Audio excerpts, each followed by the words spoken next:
Saludos amigas y amigos de Principalmente. Nueva vez estamos con ustedes en este encuentro semanal en el que procuramos abordar temas jurídicos de interés para toda la comunidad.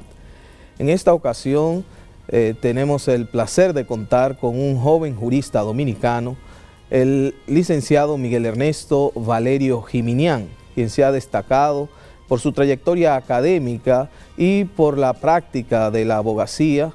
Es un profesor reconocido de distintas universidades en el ámbito del derecho penal y ha llevado a cabo una intensa práctica en los últimos años en el ámbito del derecho penal. Con el profesor Valerio tendremos la ocasión de abordar un tema muy novedoso y de alto interés, como es el relativo al derecho penal económico en sus diferentes vertientes, con especial énfasis en los aspectos también vinculados al crimen y delito ecológico en la República Dominicana. De modo que tendremos un plato fuerte para esta entrega de Principalmente. Les recordamos también a nuestros amigos televidentes que Principalmente está en las redes sociales y nos pueden seguir a través de Twitter en @principalmente_t, y en YouTube pueden seguir también las distintas ediciones del programa, precisamente buscando programa Principalmente. En esta semana tendremos, como hemos indicado, al licenciado Miguel Ernesto Valerio Giminián.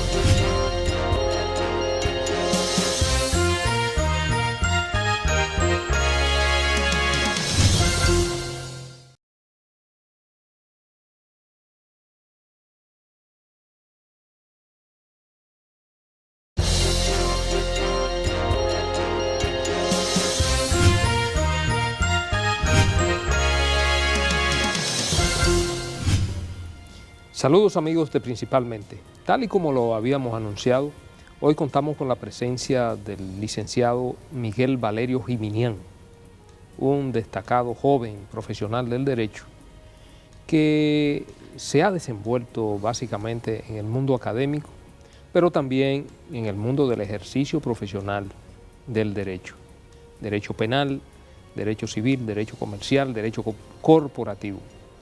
El licenciado Valerio nos va a ilustrar sobre un campo novedoso del derecho, sobre todo del derecho penal, como lo es el derecho penal económico, que aún en República Dominicana los debates sobre derecho penal económico han sido muy reducidos. Me refiero sobre todo a los debates académicos. Con el licenciado Miguel Valerio vamos a tratar este y otros temas de sumo interés, como son también algo que interesa a todos los televidentes Principalmente, como son temas tan interesantes como la reforma al Código Penal Dominicano que cursa en el Congreso Nacional, así como también la posible reforma, no total sino parcial, del actual Código Procesal Penal.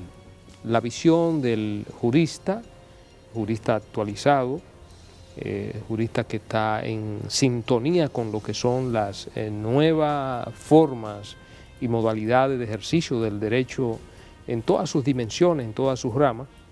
Entonces, con el doctor Miguel Valerio vamos a compartir estos conocimientos y estas ideas novedosas del derecho que se están discutiendo en los corrillos judiciales de República Dominicana. Bienvenido, licenciado Valerio, a Principalmente. Buenos días, Radamés. Buenos días, Ramón. Miguel, me gustaría empezar por ese primer aspecto que se señalaba, el del derecho penal económico. ¿Existe un derecho penal económico dominicano? ¿Cuáles son sus rasgos? ¿Y en qué se diferencia, para aprovechar tu presencia, que eres un académico, y que los televidentes puedan profundizar un poquito más? ¿Cuáles son esos rasgos que distinguen al derecho penal económico del derecho penal tradicional? Sí, Ramón, esa clasificación que tú mismo dices, ese derecho penal tradicional, ese derecho penal económico, básicamente juega un rol vital en ese juego de oferta de bienes y servicios que hace la economía y que fruto de ese fenómeno expansivo del derecho penal en la sociedad, digamos, capitalista, se ha ido avanzando de lo que era un derecho administrativo sancionador en el ámbito público a un derecho penal económico, un derecho penal público, prácticamente del ámbito económico. ¿Qué quiere el derecho penal en el ámbito económico? Que cuando el mercado no funciona adecuadamente, es decir, ese juego de oferta y demanda, de alguna forma se ha visto, y del año 2008, cuando empiezan las crisis a nivel internacional a la fecha, se ha visto con mucho mayor acento, el Estado de alguna forma u otra tenga una reacción fuerte ante especulaciones o agiotismo o ante falsedades ya en el ámbito bancario, como era el tema de las hipotecas, que se le subían los precios y muchas personas tenían acceso a viviendas y a una serie de cosas que ahora resulta que por primera vez los inmuebles se devalúan tanto en economía como la norteamericana y en la economía europea ni se diga. En ese sentido se notó o se nota que el Estado, obviamente con los entes reguladores, dígase las superintendencias de banco o la superintendencia de valores en el caso de fraudes bursátiles, no daba abasto con simples sanciones administrativas y se ha buscado en eso que se llama el simbolismo penal. ¿Qué es el simbolismo penal? Ese mensaje que manda la pena en el ámbito disuasivo, en el ámbito de la disuasión, que es lo que se quiere en el ámbito penal. Entonces, ahí hay una primera diferencia.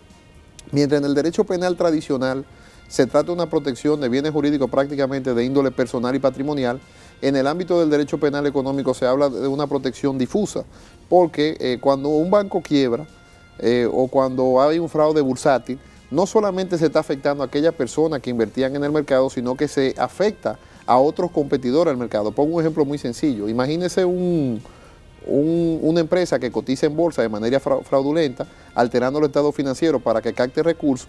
Eso rompe el principio de igualdad de mercado porque tal vez invierten en esa compañía pensando que tiene mucho más posibilidad de rédito y no invierten en otra compañía que realmente sí tenía los números en orden. Entonces ahí se ven diferencias claras de intereses colectivos y difusos en el ámbito económico a intereses patrimoniales o personales en el ámbito del derecho penal nuclear, como dice la Escuela de Frankfurt. Y en la legislación dominicana, ya tú has señalado, por ejemplo, quizás en el ámbito bancario, en el ámbito bursátil, pero hay toda una legislación dispersa que ha ido engrosando todo ese arsenal de respuestas desde el derecho penal económico. Sí, mira, quizás en otros ámbitos regulados, energía. Aduana, por ejemplo, el caso clásico es el de aduana y de agricultura. Hay una ley de agricultura de los años 50, en el cual se regulaba el tema de la entrada aquí de barco y cómo tú podías poner en cuarentena una ley y cuando había fraude en lo que se llamaban los embarques de antes. El derecho penal económico surge de estado raramente de símbolo de izquierda o marxista, donde hay un control de la economía total. Por eso yo te decía que hay que diferenciar entre eso que se llama mercado y esa sociedad controlada marxista donde obviamente el Estado regulaba todo. Entonces, los inicios del derecho penal económico aquí lo podemos ver en la antigua ley de aduana, en la misma antigua ley de banco también, antes de esta ley monetaria y financiera, había regulaciones que iban a sectores de la economía. Y en la de impuesto interno del año 1992, cuando era impuesto sobre la renta, también hay muchos tipos penales que regulan el cobro de la renta y percepción de la renta del Estado. El derecho penal de la vida de los negocios, digamos, todo ese derecho penal societario, está como en la frontera entre ese derecho penal económico y el derecho penal general. Sí, cuando tú analizas la ley societaria, una buena pregunta también, la ley societaria del año 2008 cambia el juego de las sociedades comerciales en el mercado y lo cambia por algo muy lógico. El motor de la economía actual son las sociedades comerciales. O sea, así como hubo una revolución en la industria a principios del año 1901, 1902 del siglo XX, así en el siglo XXI hay que decir que el principal actor comercial es la sociedad comercial. Es muy difícil ya que en estos tiempos veamos lo que se llamaba el comerciante. O sea, ahora se va más a sociedades comerciales, tanto así que la ley regula una especie de sociedad unipersonal, para que una persona, en vez de ser el comerciante, haga una sociedad comercial. Eso es una frontera por una sencilla razón. Pese a que la ley de sociedades comerciales prácticamente regula la vida societaria y los fraudes que se puedan suscitar entre accionistas, también regula más allá del patrimonio de ellos. O sea, como bien jurídico mediato, o inmediatamente protege la ley de sociedades comerciales el patrimonio de aquellas personas que son miembros de una compañía. Pero como bien jurídico inmediato es el buen funcionamiento de la sociedad comercial que se verifica en lo que se llama hoy el buen ciudadano corporativo, o lo que los norteamericanos dicen el good corporate citizen, aquella persona que es fiel al derecho. Y es lo que se está tratando buscando en el ámbito societario. Ahora bien, Miguel, es cierto todo eso que tú planteas, y indudablemente que desde ese punto de vista el derecho penal ha tomado un enfoque totalmente diferente al enfoque que se tiene en nuestro actual Código Penal, que está precisamente en curso unas reformas. La reforma que está en curso y pendiente de ser resuelta en el Congreso Nacional, ¿tú crees que se han recogido todos esos aspectos que aunque andan de manera dispersa en diferentes leyes, se han recogido para codificarlo, para recogerlo en nuestro Código Penal y prever todas esas situaciones que ya se ven de manera cotidiana en razón del propio desarrollo que ha alcanzado República Dominicana, donde obviamente de 20 años hasta esta fecha las industrias, las sociedades comerciales se han multiplicado en todo el país. Eso va conjugado con el mismo proceso de desarrollo y crecimiento económico que ha experimentado la República Dominicana en los últimos 20 años. ¿Cuál es la visión que tiene el legislador en esa reforma del Código Penal pendiente desde el punto de vista del derecho penal económico, en su aplicación y sobre todo en recoger todas esas normas dispersas que, tal y como tú lo mencionabas, la ley de aduana, la ley de sociedades, que de una u otra manera tienen un matiz y recogen aspectos punitivos que no están contenidos en el actual Código Penal vigente desde 1889? Mira, el Código Penal tiene una virtud y una no virtud. En cuanto a la virtud, el Código Penal tiene algo bueno que es la parte general. La parte general se va a reforzar mucho. Cuando hablo de parte general, digo esos principios generales del derecho penal, donde se definen situaciones básicas para el derecho penal económico, por ejemplo, la autoría mediata, que actualmente no la tenemos. O sea, si tú te fijas en el Código Penal actual, que para los amigos televidentes del año 1884, una persona que le da instrucciones a otra resulta que es un cómplice. Cuando tal vez aquel que da instrucciones, en el caso de un inimputable, y voy a poner inmediatamente un ejemplo, debería ser autor por autoría mediata. Entonces el Código Penal tiene esa virtud de que los principios básicos del derecho penal o lo que se llama la teoría del delito lo va a consagrar por primera vez en una legislación dominicana. El Código Penal de nosotros, los primeros 64 artículos, se dedican a la parte general, pero una parte general que no es mala, sino de que ya a la fecha se desactualiza un código de más de 120, 130 años. Que esa parte general va a orientar no solo la parte especial del Código Penal, sino toda esa legislación dispersa. Exactamente. Esa es la no virtud. ¿Y cuál es la no virtud? Que no compiló todas esas leyes. O sea, un buen Código Penal compila todas las leyes en una, porque eso da dispersión también en la política criminal. O sea, cuando usted está mandando un mensaje legislativo en el ámbito penal, si usted tiene un Código Penal hay un solo mensaje. Sí, la parte general va a aplicar, pero sabemos muy bien de que como una ley general no va a derogar una ley especial. Lo que quiere decir que si hay en alguna ley alguna regulación de parte especial, pongo por ejemplo la ley de lavado activo, que es una ley propia de derecho penal económico, donde aquel que da instrucciones pasa a ser autor. Si la ley general, el Código Penal, no regula bien esa situación, puede haber un choque de ley y obviamente aplicaría la ley de lavado activo. Pero lo que le digo es que a los fines de principio general la autoría mediata es básica. ¿Por qué? En una sociedad comercial, imaginémonos un fraude contable en contra del fisco, quien lo hace es el contable. Generalmente no es verdad que el presidente de la compañía materialmente va a realizar esa actuación. Lo hace generalmente porque le entregan un número inflado de la compañía y esa situación hace que él cometa un delito, en este caso de falsedad en las cuentas de la empresa, que está regulado en el Código Tributario. Pero de que va a haber un choque de legislaciones lo habrá. Uno de los principios básicos que marca también este Código Penal nuevo es que fija por primera vez como criterio general la responsabilidad penal de la persona jurídica, que eso tampoco lo teníamos en el antiguo Código Penal, y que es básico porque la mayoría de los delitos económicos no lo cometen particulares. O sea, los particulares podrían ser cómplices o coautores con personas jurídicas.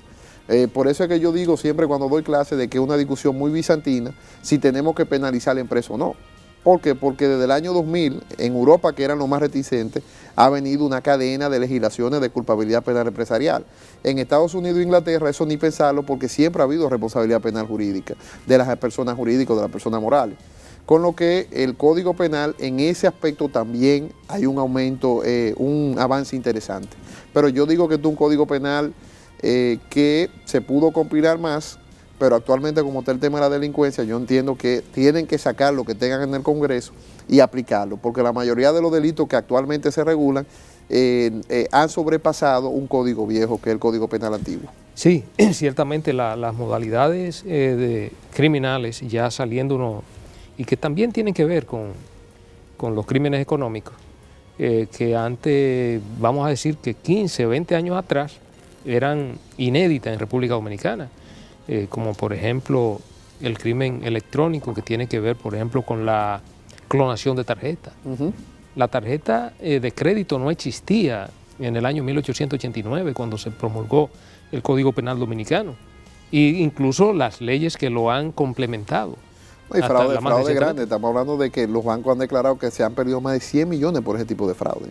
Sí, sí, una cuestión ciertamente que influye en términos económicos e incluso atenta contra la estabilidad propia del sistema financiero. Desde ese punto de vista, ¿qué tú entiendes debe modularse en términos de la punición de ese tipo de delitos y la configuración de lo mismo en el Código Penal dominicano? Sí, mira, esas son de las cosas que el Código Penal, yo entiendo, por lo menos en la última versión que yo traté, porque ha habido muchas versiones de ese proyecto de Código Penal. La última la llevó ayer la Escuela de Derecho de la Pucamaima, creo que depositó en el Congreso Nacional, ayer no, la semana pasada, algunas observaciones. Y en esa ley había algo sobre los fraudes. Fíjate tú que cuando estamos hablando de esas sustracciones fraudulentas de tarjeta, si lo enmarcamos en el robo actual, no, como delito no te daría. La ley de fraude electrónico se va mucho por el tema de la intimidad, pero son sustracciones nuevas y ciertamente la delincuencia ha avanzado mucho más que las leyes y eso siempre pasa. Por eso es que yo digo, Radamey, tú fuiste una persona que en la Procuraduría dio visos de que quería tener algo permanente, por ejemplo en el tema de víctimas, que nosotros lo tratamos mucho, que tú le diste mucho apoyo, de que obviamente la legislación penal no es una legislación estática. O sea, yo entiendo de que la Cámara de Diputados o lo que fuese, una fundación o una universidad, debería tener un observatorio de leyes penales, que la realidad va cambiando mucho más rápido que las leyes penales. ¿Qué pasa? Que nosotros en materia penal tenemos el principio de legalidad que se impone a cualquier situación. Y ciertamente, si una conducta no se marca en lo que dice la ley, hay alguien que, aunque comete algo raro antes de la ley, tendrá que ser descartado. Nos quedamos sin respuesta. Nos quedamos sin respuesta. Entonces, obviamente de que ante esa realidad, el Código Penal tiene que ir avanzando, porque hay modalidades de fraude electrónico que no están todavía configuradas y que cada día van a ir avanzando más. El tema tecnológico y el derecho penal es una rama muy grande. Y nosotros aquí no es que estamos rezagados, tenemos una buena ley de delito informático, pero eso cada día avanza. Yo, por ejemplo, soy asesor desde hace mucho tiempo en materia de delito informático del Instituto Tecnológico de las Américas, tenemos un observatorio, y tú no te imaginas la modalidad de fraude electrónico que se pueden hacer. Y esos son fraudes económicos, porque cuando se revienta una tarjeta, eso afecta el mercado. No afecta solamente al tarjetaviente, sino que afecta el mercado, la credibilidad. Yo hace como 2 o 3 meses me clonaron mi tarjeta y cuando fui a pagar en otro lado no tenía ese dinero. Y no, la verdad es que el crimen y sobre todo este crimen de alta tecnología, cada día se inventan y se reinventan nuevas modalidades y formas de cómo defraudar a los tarjetavientes y a los propios bancos. Ciertamente en República Dominicana, tal y como tú lo decías, la ley de 53-07 recoge, pero aún ya es que es la velocidad en que se innovan la nueva forma de distraer, de defraudar, es tan grande que no nos podemos quedar atrás y el legislador debe estar constantemente innovando, creando y cayéndole detrás a esas nuevas modalidades para poder el juez y en este caso el persecutor, el fiscal, tener las herramientas para hacer efectiva la persecución penal en República Dominicana. Nosotros, en ese sentido, debo decirte, Miguel, por ejemplo, que impulsamos la ratificación del Convenio de Budapest, que es una de las herramientas internacionales más importantes y más novedosas, que ya la República Dominicana lo ratificó, por consiguiente somos signatarios, y como este tipo de crimen tiene ramificaciones ya a nivel mundial, sin esa herramienta a República Dominicana se le iba a hacer casi imposible combatir el crimen informático cibernético. Pero ciertamente, tal y como tú lo planteas, el legislador y sobre todo las autoridades que tienen que ver con la formulación de la política criminal del Estado deben estar constantemente innovando, poniéndose al día y formulando nuevas formas de ataque a estas modalidades criminales.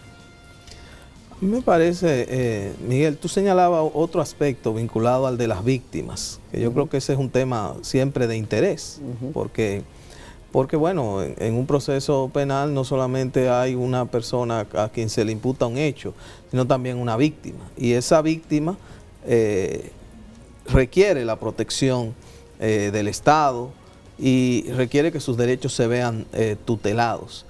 En ese aspecto, el derecho dominicano también ha avanzado y hay aspectos pendientes también en términos de legislación. Tenemos alguna parte en el Código Procesal Penal, pero a mí me consta que tú trabajaste muy fuertemente en un anteproyecto de ley sobre los derechos de las víctimas. En rasgos generales, ¿cuáles son los aspectos que están abordados? Desde el punto de vista económico se refuerza mucho. Fíjate algo, Ramón, el tema de la víctima de los delitos de medio ambiente, que es un delito muy de moda actualmente, son situaciones inclusive de convenciones internacionales y una cuarta etapa del derecho de víctima, así como para que los oyentes entiendan y los televidentes entiendan, así como hay un derecho a la reinserción por parte de un imputado cuando se comete un delito, constitucionalmente hablando, o sea, el Estado tiene que proveerle, mientras priva o purga la pena en la cárcel, programas que lo permitan a reinsertarse en la sociedad, así también hay un derecho a recuperación por parte de la víctima en ese reencuentro que tiene cuando ya el proceso ha pasado. O sea, cuando se analiza la victimología va mucho más allá, como tú bien dices, de la ley procesal penal. En materia de victimología, el Estado Dominicano raramente, desde el año 2000 en la ley de medio ambiente, habla mucho de ese derecho a la recuperación, de ese derecho a la reparación. Y en materia de delitos socioeconómicos, se nota mucho, yo que soy abogado en ejercicio, que cuando la empresa comete cualquier ilícito medioambiental o delito ecológico, inmediatamente no ponen reparo a, valga la redundancia, a reparar. O sea, sino de que le cuantifican lo que tiene que pagar como reparación de ese daño ecológico, lo pagan. Eso independientemente de la multa administrativa y si el proceso penal sigue. ¿Qué sucede con esa reparación? De que la víctima va a tener mucho más posibilidad de recuperación. En el tema medio ambiente somos todos. Las empresas también están en eso que se llama corresponsabilidad social. Ahí entramos en los derechos colectivos y difusos. Pero vamos a hacer una pausa para seguir hablando de este tema que es sumamente interesante y tú tocaste un aspecto que a mí siempre me ha tocado, que tiene que ver con los crímenes y delitos ecológicos. ¿Cómo no?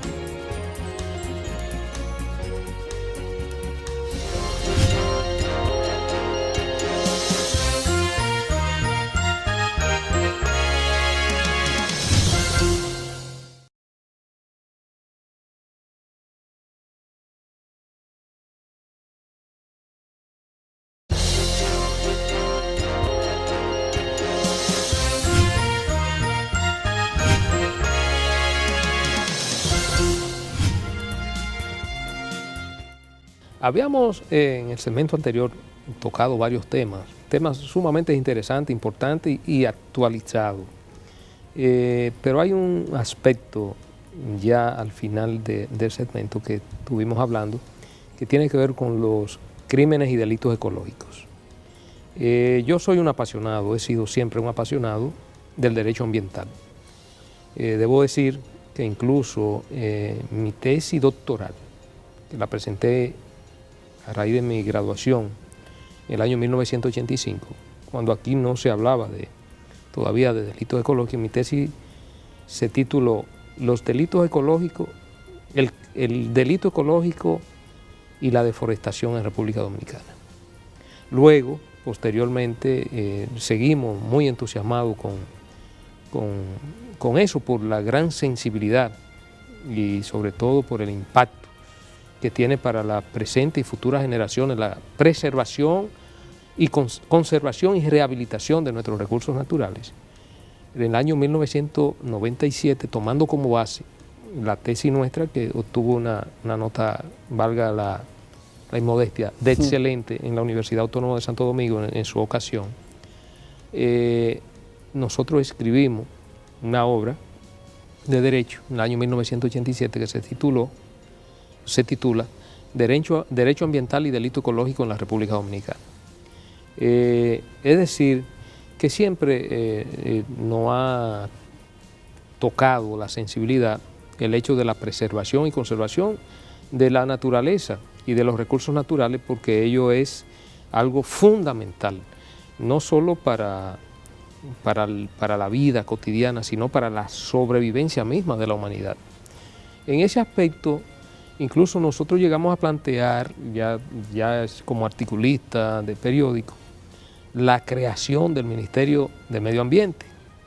Y por suerte, a raíz de la promulgación de la Ley 64-00, el año 2000, se crea el Ministerio de Medio Ambiente. Se ha ido creando una conciencia en República Dominicana con lo que tiene que ver con los crímenes y delitos ecológicos. Y sobre todo porque son crímenes y delitos que afectan a toda la colectividad. De ahí que vienen los intereses colectivos y difusos. Y de ahí que también en la nueva Constitución de la República, proclamada el 26 de enero del año 2010, consigne de manera específica esos derechos que son derechos de tercera generación. ¿Cómo ha sido el enfoque? ¿Cuál es el enfoque, Miguel, que hoy día podemos darle a los delitos ecológicos en República Dominicana? ¿Cuál ha sido los niveles de efectividad en términos de la persecución de lo mismo? Y sobre todo, lo que tiene que ver con la restauración de los daños ocasionados, que para mí es la parte más importante. Porque si bien es cierto que debe haber niveles de punición para aquellos individuos que transgreden la normativa ambiental, creo que lo más importante, no solo sino para la colectividad, para la sociedad, es que se penalice y se tienda a la rehabilitación y reversión del daño ocasionado. Sí, mira, en el tema medioambiental sí chocan principios básicos del derecho penal económico, porque el derecho penal económico, Radamés y Ramón, es filosofía política. O sea, ahí no hay duda de que si usted es una persona con una tendencia de izquierda radical, va a ser mucho más intervencionista, mucho más protector.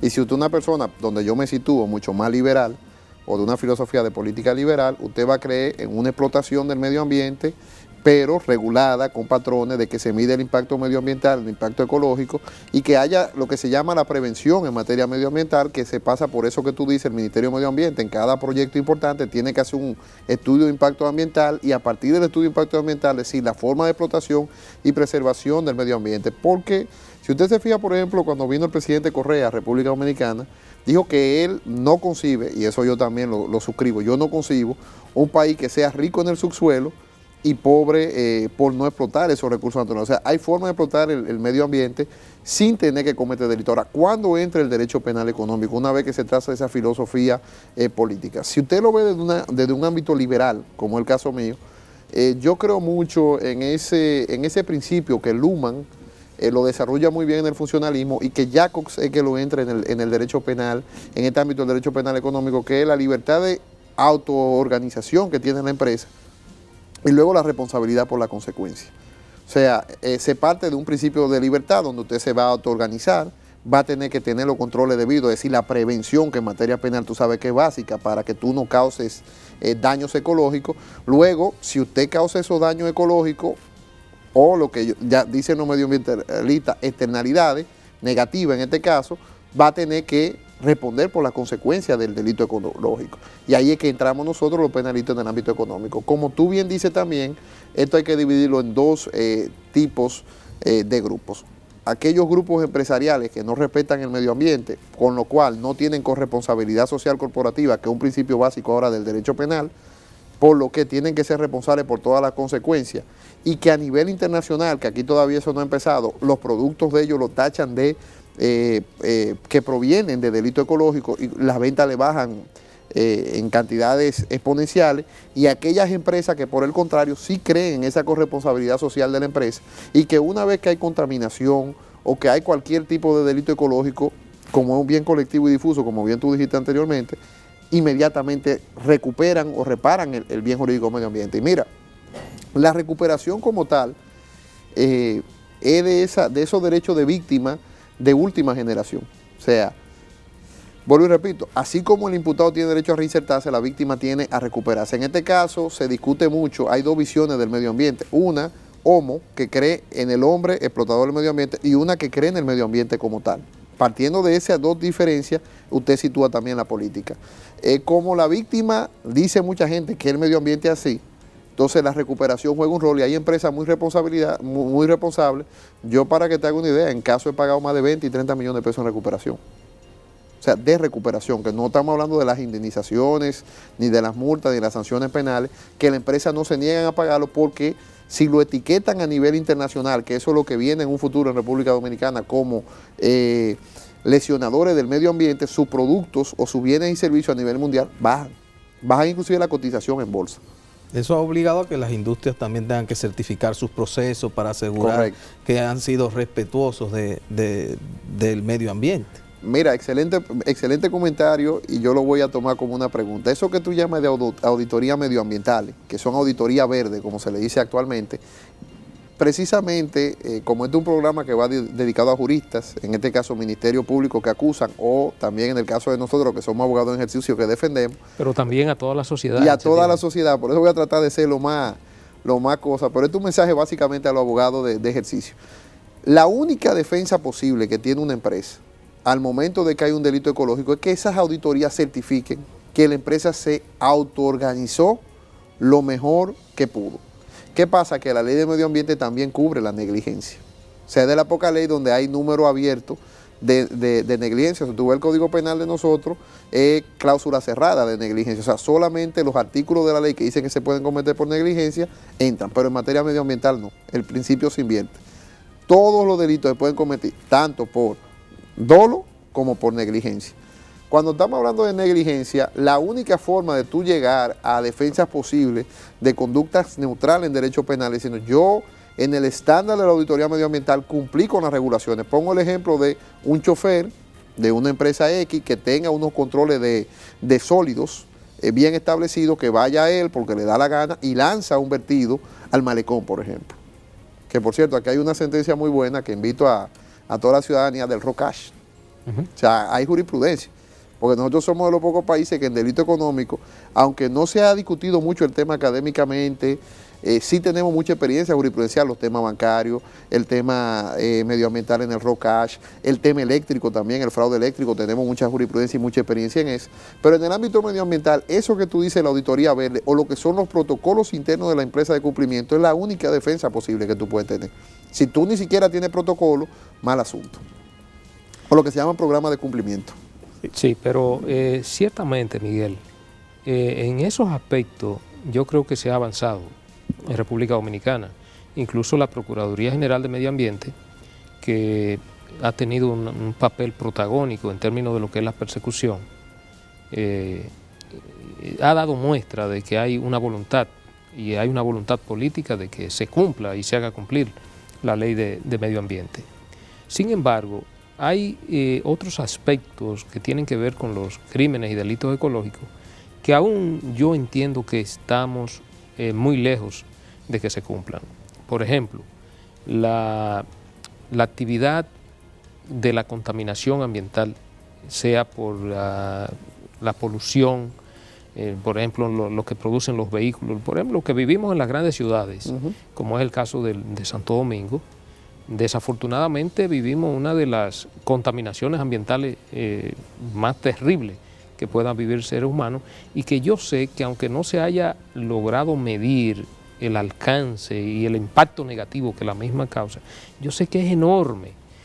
Yo sé que es enorme las víctimas que deben haber como consecuencia de la contaminación por el asunto del dióxido de carbono que producen todos estos vehículos que circulan en la calle de la ciudad capital, y cuántas personas están hospitalizadas como consecuencia de ello, cuántas personas están padeciendo cáncer, por ejemplo, como consecuencia de ello, y eso lamentablemente todavía en República Dominicana no se ha podido establecer unas estadísticas que puedan servir como parámetro para tomar las medidas y sobre todo orientar una política tendente a compatibilizar todo lo que es lo que sería la política ambiental en República Dominicana, tendente a disminuir esos daños ambientales y sobre todo los daños que provocan a la salud del individuo. ¿Cómo tú entiendes? ¿Qué tú entiendes pudiera hacerse? ¿Cuáles medidas debieran tomarse? Y sobre todo a nivel de concientización de la ciudadanía para poder disminuir todos estos efectos negativos de la contaminación ambiental.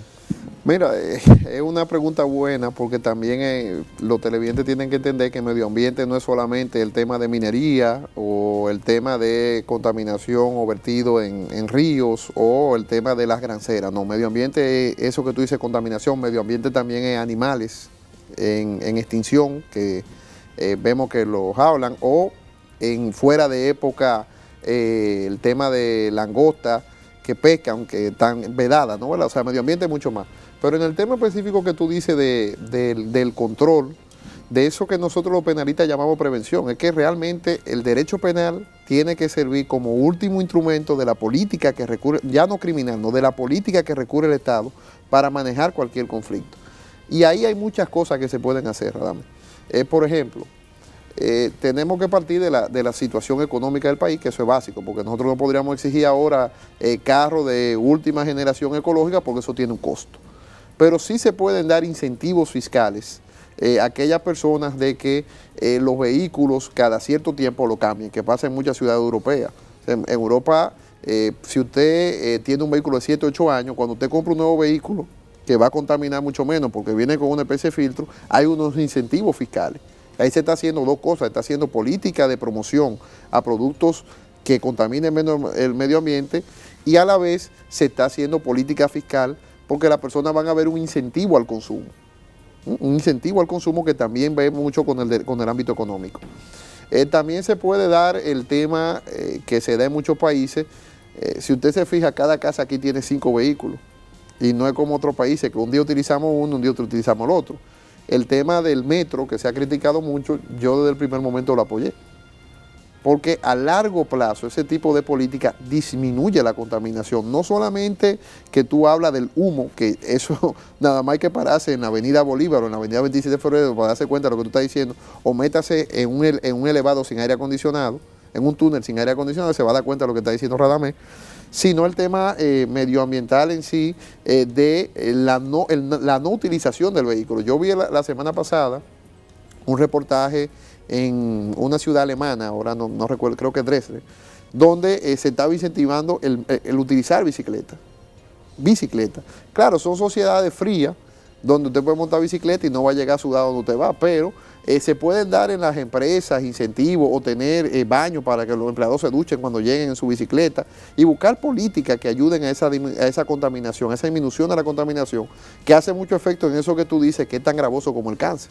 O sea, el cáncer son de las principales causas de muerte. Por eso vemos de que cuando eso se violenta, pasamos entonces a este ámbito del derecho público económico, que es el derecho penal económico, porque hay un ámbito público económico que es el que tú estás diciendo, la regulación. Otro punto también que es muy interesante en lo que tú tratas, es una situación mucho más proactiva del Ministerio de Medio Ambiente. Porque aunque hay una Procuraduría General del Medio Ambiente, no hay duda de que tiene que haber una simbiosis entre la política de la Procuraduría y la política del Ministerio. O sea, no pueden estar por caminos diferentes, porque va a haber problemas. Entonces yo creo que ahí el Ministerio de Medio Ambiente tiene que ser más persuasivo en las políticas y tratar de consolidar un programa político medioambiental donde la política criminal o la política económica o delito ecológico sea la última ratio, pero sabemos que en países como el de nosotros, lamentablemente, si no hay coacción, no hay cumplimiento de la ley. Sí, pero yo creo que hay otro aspecto que es fundamental, Miguel, y tiene que ver con la educación. Claro. Yo siempre proponía, cuando me dedicaba a este tipo de actividad, que la educación ambiental era el eje clave y fundamental de todo lo que pudiera articularse como política de preservación y rehabilitación de los recursos naturales. Y planteaba que la educación ambiental incluso debía comenzar por la formación primaria, es decir, incluso preprimaria, desde que el niño ingresa a preescolar hasta que termina cualquier carrera universitaria. No solamente derecho, sino los ingenieros, los arquitectos, los agrónomos, en fin, todas las carreras profesionales, todas las áreas del saber, de una u otra manera, deben tener conocimiento de educación ambiental, porque el eje clave de todo esto es el individuo. Si el individuo no tiene conciencia de los efectos negativos de su accionar frente al medio ambiente, obviamente, por más disuasión, por más punición que haya, por más reglas, por más normas, nunca creará la conciencia que llevaría si al individuo se le educa desde que comienza a adquirir los primeros conocimientos de su vida. Porque, por ejemplo, la reforestación, la conservación de la foresta. Hay gente que tú ves que cogen un hacha y te eliminan, en la ladera de un río, te eliminan un pequeño bosque, que es fundamental para que ese río se conserve. Fíjate que, desgraciadamente, desde el descubrimiento de nuestra isla hasta nuestros días, han desaparecido más de 400 ríos y arroyos, que antes eran ríos considerables. Y de los que nos quedan, Miguel, de los ríos que aún nos quedan y arroyos, han disminuido su caudal en más de un 70%. O sea, de seguir la situación como va en República Dominicana y de nosotros no crear una gran conciencia nacional en términos de lo que es la preservación, conservación y rehabilitación de los recursos naturales, las futuras generaciones, bueno, no tendrán agua, no tendrán agua. Dicen que es la guerra del siglo XXI, el agua. Entonces, el asunto es grave. Y yo siempre he dicho que esas generaciones que nos precederán a nosotros, dirán, pero ven acá, que nosotros fuimos criminales y fuimos extremadamente egoístas porque solamente pensamos en el hoy, en nosotros, y nos olvidamos de lo que vendrían. Por eso es la trascendencia y la importancia de este tema.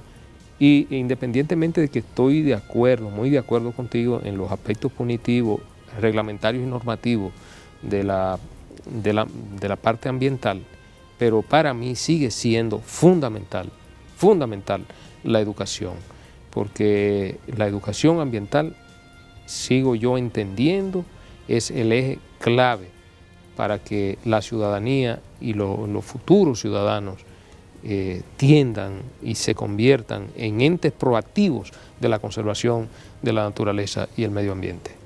No, la realidad es, o sea, la política tiene que ser integral y en el ámbito de educación no hay duda, o sea, si no hay educación va a haber contaminación y esta es la forma de prevención. Mucha gente en fraudes económicos cree que no hay educación. Si usted analiza, por ejemplo, el tema de la Procuraduría Eléctrica, que también es un fraude económico, hubo mucho tiempo de educación y ya la gente está consciente de que no haya luz. En el caso medioambiental, que es el que estamos analizando en este momento, es mucho más grave el asunto porque recuerde que la ley tipifica también la conducta por negligencia.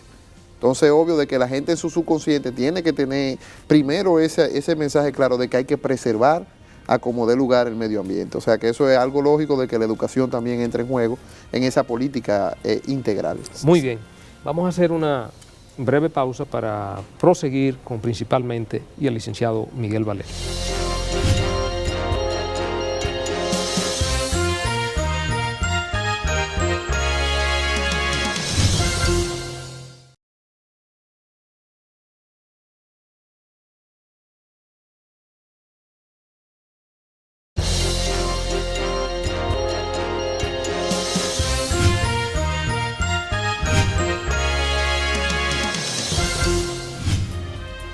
Continuamos, amigas y amigos de Principalmente, en esta interesante conversación con el licenciado Miguel Valerio Giminián. En el segmento anterior veníamos hablando del crimen y delito ecológico en República Dominicana y en sentido general hablábamos también del delito económico. Y un dato que resaltábamos era, al final del segmento, era la importancia de la educación en sentido general para la población. Pero Miguel, tú eres también un académico en el ámbito del derecho. Esa educación especializada en nuestras universidades para las personas que se están formando en las ciencias jurídicas, ¿qué tanto acopio hemos hecho de esas novedades del derecho penal económico? ¿Sigue siendo una materia nueva? ¿Tiene una participación en el pensum como lo amerita, o tenemos que avanzar más en ese campo? Mira, Ramón, la educación jurídica es muy interesante en República Dominicana, porque básicamente la Escuela de la Judicatura y la Escuela del Ministerio Público, que tú tuviste a bien dirigirla y donde yo fui profesor a tiempo completo por más de 3 años, dio viso de un cambio total de la enseñanza de la materia penal, ¿no? Que es a la que nosotros nos dedicamos un porcentaje muy alto del tiempo que dedicamos. En el ámbito penal económico hay 2 situaciones a analizar. Lo primero es que eso que decíamos al principio del programa de las leyes especiales ha hecho de que, por ejemplo, Moisés Ferrer, en la Procuraduría General de Electricidad, muy preocupado al fin por su tema, ha hecho cursos especiales para el derecho penal eléctrico, medio ambiente. El magistrado Chala también sé que hace mucho derecho penal medioambiental, sé que la escuela también de la judicatura recoge eso. Entonces hay que ver las 2 versiones. Una, esa escuela especializada, que son los funcionarios que nos representan, o sea, el Ministerio Público representa a la sociedad y quien decide un juez, o sea, que lo primero que tienen que tener conocimiento de esas nuevas tendencias del derecho penal económico son los funcionarios del ámbito judicial, donde las escuelas, ambas, han jugado un rol vital. Ahora, en el ámbito universitario, hay 2 tipos de educación. Una que Radamés ya decía, que es el tema integral a todas las carreras, darle lo que es el ambiente, porque ya no se le dicen ni siquiera ambiente, y que tiene que empezar desde la primaria hasta que llegamos a la universidad, y en la que nosotros nos toca en el derecho de universidad, en la Escuela de Derecho de la Universidad, todavía el derecho penal económico raramente no tiene ni siquiera tiene una materia. O sea, uno lo da una parte en parte especial y otra parte la da en las maestrías. En las maestrías sí hay legislación económica y se da derecho penal económico, pero a nivel de licenciaturas todavía no hay una materia de derecho penal económico per se para analizar ese ámbito de la economía enfocado hacia el derecho penal. Entonces hay 2 vertientes, la especializada, que va muy bien, dígase fiscales, jueces y defensores públicos, y a nivel de maestría, que es donde los abogados acuden, hay derecho penal económico, pero en la licenciatura no sale un joven de la universidad, o sea, un graduado de grado con un conocimiento del derecho penal económico, porque no hay una materia per se. Igualmente creo que sucede con el derecho ambiental. No sé si ya se ha implementado en algunos pensos universitarios. Sí, no, el derecho ambiental sí, porque el derecho ambiental, fruto de eso que tú dices, esos tratados internacionales, han dado mucha cabida de que en la universidad el derecho ambiental como carrera se dé, tanto así que no han robado parte del ámbito penal, y quien da la parte de los delitos ecológicos se da en derecho ambiental, no la da un penalista, que eso es bueno porque más noción, y es malo porque al final de cuentas el enfoque de un penalista es muy diferente a un ambientalista o a un electricista o a lo que fuera. Sí, yo siempre decía que el derecho ambiental como disciplina, que era desconocido en República Dominicana en aquellos momentos que nosotros lo tratábamos, tanto con la publicación del libro como con la publicación de algunos artículos en algunos medios periódicos escritos. El derecho ambiental es el derecho del futuro, no solo en República Dominicana, y la verdad es que la expansión, la ola expansiva del derecho ambiental a escala mundial ya es reconocido por varios convenios y acuerdos internacionales, comenzando por la Cumbre de la Tierra en el año 1992 en Brasil, igualmente los protocolos de Kioto y otras cumbres mundiales que se han celebrado, todo tendente a la preservación y a establecer nuevos protocolos mundiales para la preservación y rehabilitación de los recursos naturales. esto le da mucho más fortaleza. Y no solo eso, sino que constituciones modernas, como en el caso nuestro en República Dominicana, la nueva constitución, ya el derecho ambiental es una realidad con la constitucionalización de los delitos ambientales en República Dominicana y sobre todo lo que tiene que ver con la protección del medio ambiente, como un derecho de tercera generación. Pero yo creo que hay muchas tareas pendientes aún en esos aspectos. Como decíamos anteriormente, hay que seguir profundizando en todo lo que tiene que ver con la creación de una gran conciencia nacional, sobre todo en lo que tiene que ver con la educación, que es el eje clave y fundamental. Y creo que, mira, lo que viene desarrollando el gobierno del presidente Danilo Medina con este Plan Nacional de Alfabetización, que es una labor extraordinaria, una iniciativa extraordinaria del presidente de la República, también de una u otra manera habría que insertarle esa parte de la educación ambiental. Es la forma más efectiva de nosotros contribuir a eso que es clave y que tiene que ver indudablemente con el desarrollo humano de República Dominicana, que es la preservación del medio ambiente. Hay un asunto también que hay que tomar en cuenta, y es que el conservacionismo a ultranza también tiene sus aspectos negativos, tiene sus limitaciones, porque hay que compatibilizar, hay que armonizar la conservación de los recursos naturales, pero también con el desarrollo económico y social y las condiciones de existencia materiales, tal y como tú decías que lo expresaba el presidente ecuatoriano cuando estuvo aquí en República Dominicana. Sí, mira, también fruto de todas esas especializaciones del derecho penal, hay que reconocer que en el caso de la Procuraduría hay una Procuraduría de Medio Ambiente, hay una Procuraduría Eléctrica. Creo que puede haber todavía 2 o 3 procuradurías. No estoy de acuerdo con la política de la Fiscalía, porque tengo que decir lo que retiró de los fiscales de la renta y de la aduana, porque son delitos del día a día también y son de las rentas sensibles del Estado, pero que al final de cuentas estamos en una materia que se va desarrollando y que, a diferencia de lo que pasa con cualquier delito, son delitos que nos atañen a todos. O sea, aunque uno crea que quebró un banco o no pagaron impuestos ciertos señores, eso va en detrimento de cada uno de los ciudadanos del Estado Dominicano, y de ahí de que el derecho penal económico tenga un futuro en ciernes. Yo entiendo de que hemos avanzado mucho. O sea, si usted analiza la legislación dominicana y la práctica en los tribunales, es una práctica muy rica, tanto así, Radamés Ramón, de que nosotros sí tenemos jurisprudencia en casos bancarios que no hay ni en España ni en Estados Unidos. Así es. La verdad es que ha sido interesante, Miguel, compartir contigo esta idea, estos conceptos nuevos del derecho contemporáneo y sobre todo del derecho penal económico para el licenciado Ramón Núñez, para un servidor y para el licenciado Olivo Rodríguez y Huertas. Ha sido un placer, Miguel, tenerte aquí y de hecho está a decirte que tú serás uno de los coproductores de este programa. Gracias, Miguel, por acompañarnos. Gracias, Radamés, gracias, Ramón. Pase buen día.